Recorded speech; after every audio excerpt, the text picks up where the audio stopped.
sono deputati a farlo, però devo anche dire che questa è una struttura, una delle 5 grandi strutture storiche del Veneto, che oggi ha, se non ricordo male, circa 300 ospiti.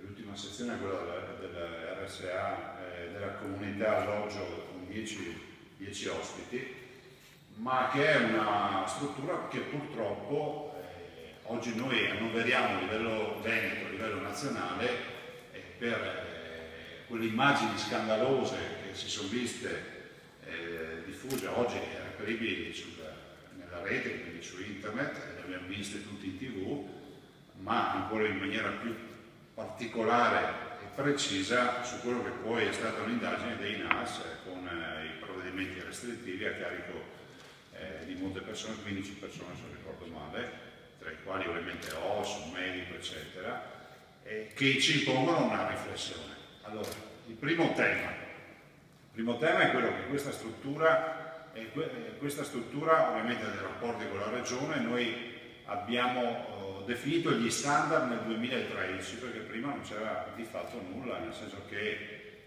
la definizione degli standard è stata definita a gennaio 2013, forse era 40, giù di lì.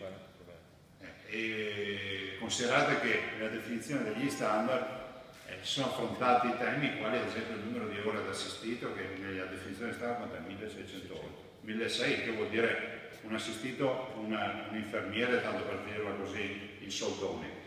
C'è un rapporto costante con l'ULSS, quindi con l'attuale direttore generale, il dottor Rossini, che ha fatto penso una quindicina di ispezioni nell'ultimo anno, mi viene ricordato. C'è una pratica di accreditamento, voglio già chiarire questo aspetto così evitiamo leggende metropolitane. Da un lato vi dico che la pratica che è in corso è una pratica che comunque non può prescindere dal fatto che qui ci sono questi 300 ospiti, hanno diritto alle cure, hanno diritto all'assistenza e hanno diritto ad essere seguiti nel migliore dei modi.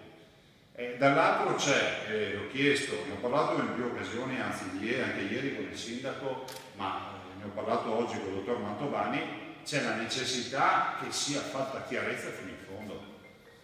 A noi interessa che la tutela degli assistiti sia fatta fino in fondo, quindi oltre a come si può dire, a salvaguardare la parte debole di questa vicenda che sono i pazienti, prima ancora delle famiglie sono i pazienti, salvaguardarli soprattutto alla luce di tutto quello che è accaduto.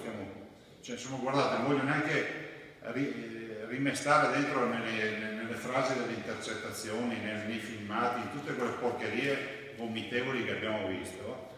Dico semplicemente che la Regione comunque tutelerà i loro interessi in questi procedimenti, questo ve lo dico con chiarezza. E chiedo altrettanto che lo faccia, ma penso lo farà d'istituto, anche il dottor Mantovani per conto della struttura. Non è possibile che resti alcuna macchia rispetto a questi fatti.